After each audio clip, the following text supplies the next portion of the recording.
Now, from there onwards, a lot of scary things I will dream about. Some I will see them even live.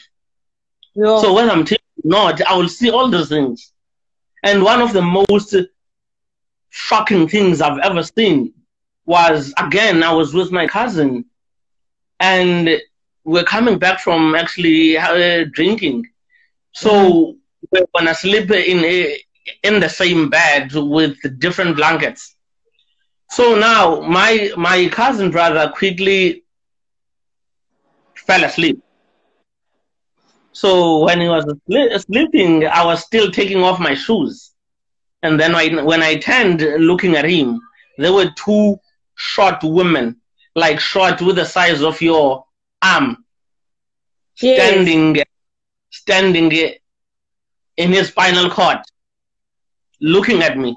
They had a duke, exactly the same way you're wearing. But it was not a Sangomar regalia. It was your normal duke where the old women wear in the villages. Yes. So these women, short as your arm, they are literally sitting in my cousin brother's spine looking at me. And I'm tipsy. It's around 12 midnight, 1 midnight. So I'm looking at them and we're looking at each other. I was like, am I thinking so what? Or did I have too much alcohol? So what I did there, I was like, okay, they are not sitting in my bed. So I'm gonna take my blanket. I'm gonna sleep next to him. Then we'll talk about this tomorrow. So when I woke up, I told this guy that, hey, when we came in, you quickly fell asleep, and I saw this 2 or 3 minutes after you fell asleep. And is there something that is troubling you when you are sleeping in terms of your backside? He said, no, there's something in Xhosa, we call it nachmir. There's something emcinezelayo. So something they call it in English, sleep paralysis. Oh, sleep paralysis, yes. So in English they call it that, but no, it was not that. And how I've always listened to people saying, no, it's sleep paralysis, but it's not. There's literally something that is pressing you. There's a bad spirit that is pressing you. So for me, in that case, it was those two women, and they looked familiar.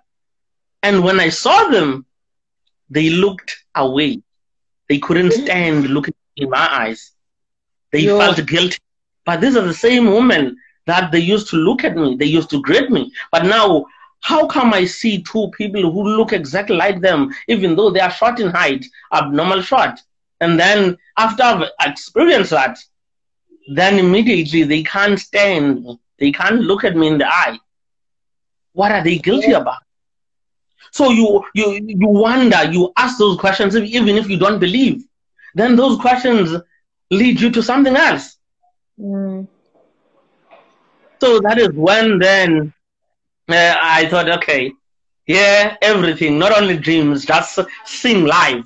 Because one of the things we esiyithethayo sizangoma sithi sicela ubona sicela uthonga sihamba sicela uthonga sihleli sicela uthonga silele.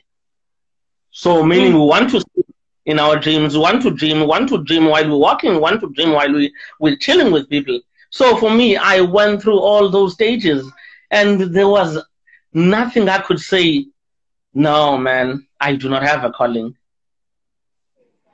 Yeah. And the funny thing is, you know, as a person who was studying at that time, I've lived my high school life, primary life in Cape Town.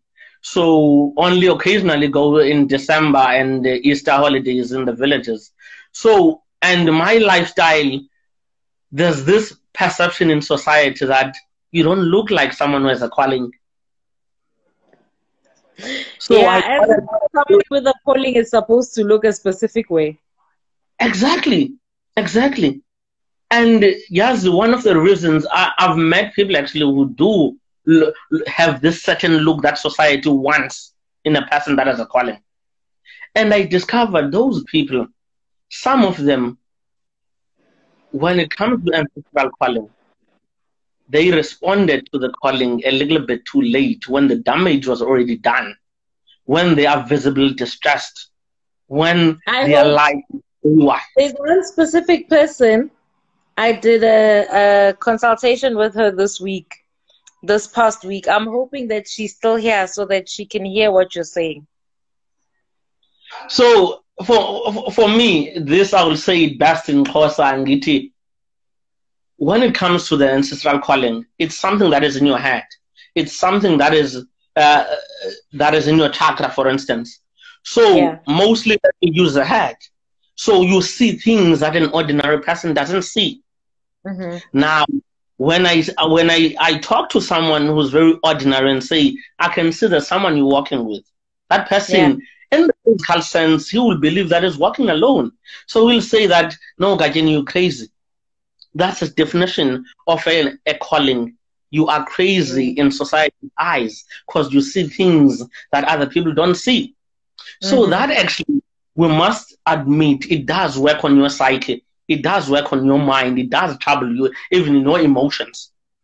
Yeah. So when you don't acknowledge those things, when you're fighting those things, then that's when you experience a lot of problem. And then when you're at the bed, just like when you're going to hospital in your bedridden, that's what people want. That's how people define someone who has a calling. So for you, if you normal like you are a lady and you still have your job or whatever, you haven't changed physically. You're growing more and more. They will say, no, man, not you. You don't look like someone who has a calling. Because they want you to be dumb. Because they want you to be dumb.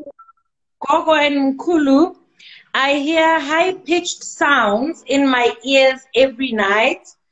And I can't wake up when it happens. It's scary. She says, the hospital diagnosed me with head expansion syndrome, but the pills are not helping.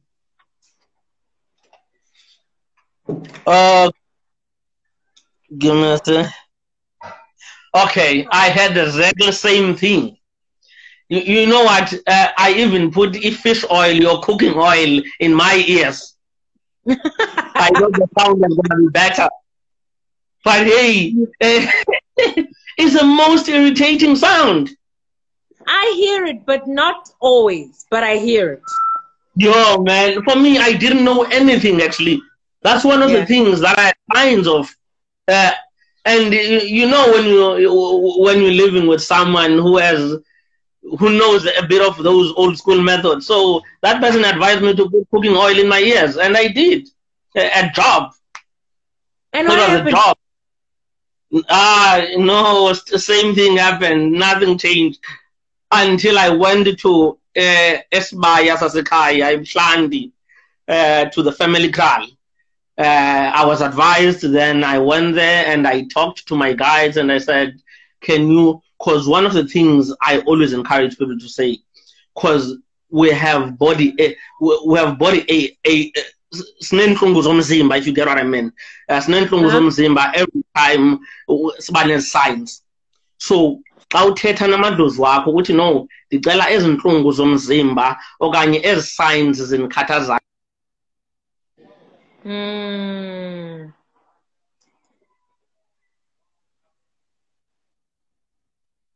Oh, no problem.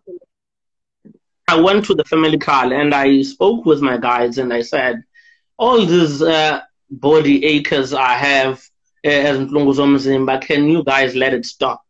There's nothing that I'm about, but I can't live this. I can't, while I'm at school, I'm busy hearing a butterfly in my ears, or I'm busy hearing a sharp sound.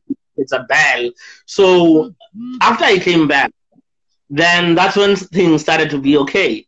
So for this person, Amados is that are doing that, and you only need to talk to Amados, and there's nothing universal. Someone actually had the same thing. Ngati that person was lighting before. I took out a whistle. And I'm reaching deep to spirit to Amados so that they may stop. And I'm putting in as well, listening. That helped. But it doesn't mean it will help everybody. So some like all that irritation or or that problem in your ears will stop. So there are various ways or various methods, and they're not applicable to all of us. Each person has his own unique way that it can end. So in a nutshell, the problem with the ear.